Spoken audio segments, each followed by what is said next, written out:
साथियों नमस्कार, मेरा नाम है पवन कुमार। आपका स्वागत है हमारे इस कार्यक्रम में। जिस तरह से आप हमारे पीछे ये माहौल देख रहे हैं, ये 2007 से 12 के बीच का विकास है। जो विकास ओरिजिनल दिखता है, ये उस तरीके का विकास है। आप लखनऊ का मौसम देख रहे होंगे, लखनऊ का मिजाज देख रहे होंगे। उसी बीच में हम अम्बेडकर पार्क के कुछ दृश्य दिखाने की कोशिश करते हैं अपने खबरों के द्वारा। जिस तरीके से आप मेरे पीछे देख रहे हैं, इस मूर्ति के पीछे बाबा साहब और उनकी वाइफ की फ़ोटो लगी हुई है। वहीं हमारे पीछे फाउंटेन लगा हुआ है, जिसमें हाथ नीचे लगे हुए हैं, उसका फाउंटेन चल रहा है और पानी बरसा। बड़ा ही सुंदर दृश्य है, बहुत ही शांति दे रहा था। कोई मकसद नहीं था वीडियो करने का, मगर यहाँ पर ऑटोमेटिक मन जनरेट हो जाता है कुछ विचारों पे, कुछ आइडियोलॉजी पे बात करने का, तो हम वही करने आ गए। अम्बेडकर पार्क जिस तरह से बनाया गया, ये साफ एक बहुत बड़ा मिशन दिखता है बस। कैसे जो बस महापुरुष थे, उन विचारों को यहाँ पे जिंदा किया गया है।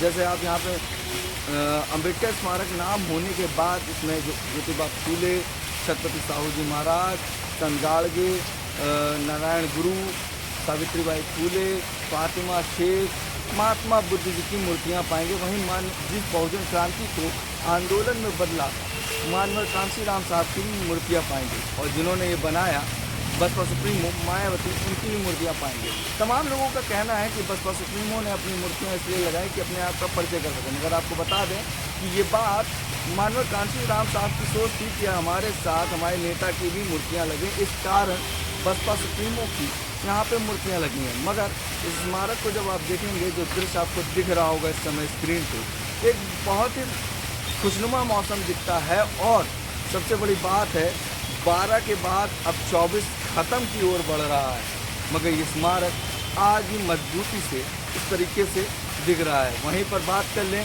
बॉलीवुड की, तो तमाम पिक्चरें आज भी यहाँ पर शूटिंग होती है। आए दिन यहाँ शूटिंग चला करती है, जिसके कारण उत्तर प्रदेश की आय बढ़ रही है, आय वृद्धि हो रही है। और सबसे बड़ी चीज़, जिस स्मारक को बसपा सुप्रीमो ने बनाया, आज अम्बेडकर जयंती हो या पुण्यतिथि हो बाबा साहब की, तमाम कार्यक्रम यहाँ पर होते हैं। वहीं पर बसपा सुप्रीमो ने यहाँ पर तमाम प्रोग्राम किए हैं। इस तरह का ये इकलौता ऐसा स्मारक नहीं है। पास ही में देखेंगे इको गार्डन भी आपको मिलेगा। वहीं पर थोड़ा और आगे जाएंगे तो आपको ज्योतिबा फूले जी का पार्क, और जब आप नोएडा की ओर बढ़ते हैं तो पूरा डेवलपमेंट बसपा का जो काम किया गया है, जहाँ उत्तर प्रदेश की आय बन रही है, वो नोएडा ही डेवलप बसपा सुप्रीमो द्वारा किया गया। आप देखेंगे यहाँ पे तमाम लोग थे और तमाम लोगों की नौकरी दी गई। और सबसे बड़ी बात ये है कि एक अच्छी संख्या में यहाँ भर्तियाँ भी हुई। ये बात अक्सर कही जाती है और लोगों से बात की जाती है और जानी जाती है किस तरीके से तमाम मुद्दों पर लाया जाता है। जिस तरह से बसपा ने बैक फुट से फ्रंट फुट बैटिंग करना भी शुरू किया है, उस पर भी हम बात कर लें।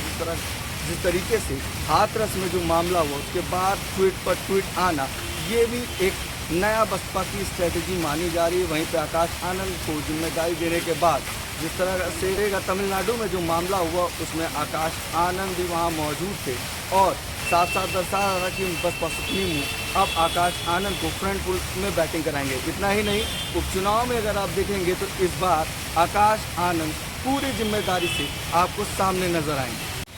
अब आपको हम बता रहे थे, जिस तरीके से आकाश आनंद जिस स्ट्रेटजी पे काम करेंगे, वो साफ साफ ये दर्शा रहा है। उनकी जो सोशल मीडिया प्लेटफॉर्म पे जो टीम है, वो भी अब एक्टिव होगी। वहीं पर सबसे बड़ी चीज़, बसपा की खबरें जो चैनल्स नहीं चलाते थे, अब मजबूरन चलाना पड़ा।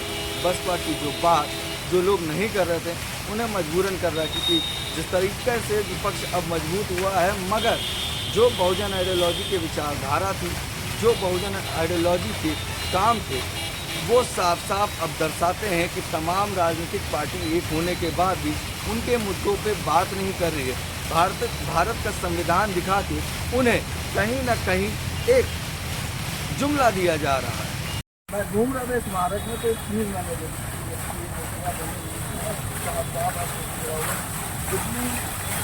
गंदी तरीके से काई जमी हुई है। लगता है जमाना है जो उस काई को साफ करे हुए।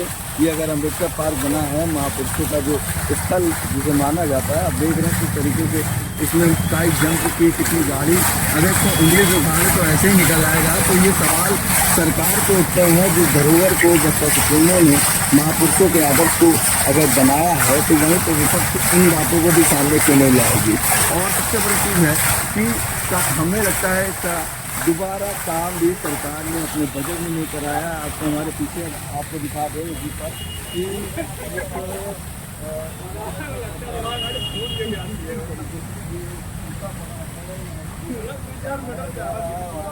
दें बाजू में नाली पूरी जाम।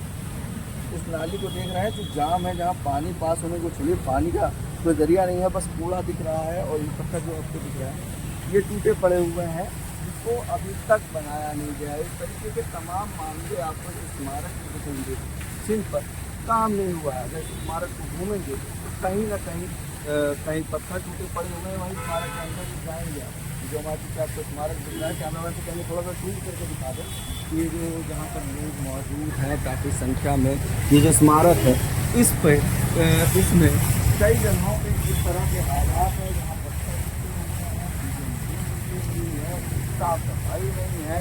इन चीज़ों की जिम्मेदारी सरकार की बन जाती है, मगर सरकार इसको नज़रअंदाज करते हुए दिख रही है। वहीं पर जो 2012 में ये जो काम हुआ, आज ऐसी स्थिति में कितना बेहतरीन दिख रहा है कि कोई चाह कर भी इन चीज़ों को नहीं बोल पाएगी। वहीं पर यहाँ पर मार्केट बनाई गई थी कटोरी के सरकार अभी तक अभी उनका कोई वो LDA ने किया नहीं है। और सबसे बड़ी बात है कि सरकार को ऐसे स्मारक को साफ रखना उसकी ही जिम्मेदारी बनती है, क्योंकि तमाम जो चाहे पिक्चर हो या टूरिस्ट हो जो घूमने आते हैं वो इन स्मारकों को देखते हैं। और ये कहीं ना कहीं बहुजन आइडियोलॉजी का एक अपने आप में चिन्ह बन चुका है। बहुजन आइडियोलॉजी के विचार यहाँ के लोगों के अंदर जिंदा होते हैं और देश विदेश में जहाँ से भी लोग आए इस पार्क में स्मारक में घूमने आते हैं। कैसा लगा हमारा वीडियो कमेंट करके जरूर बताइएगा। बाकी बने हमारे चैनल के साथ। धन्यवाद।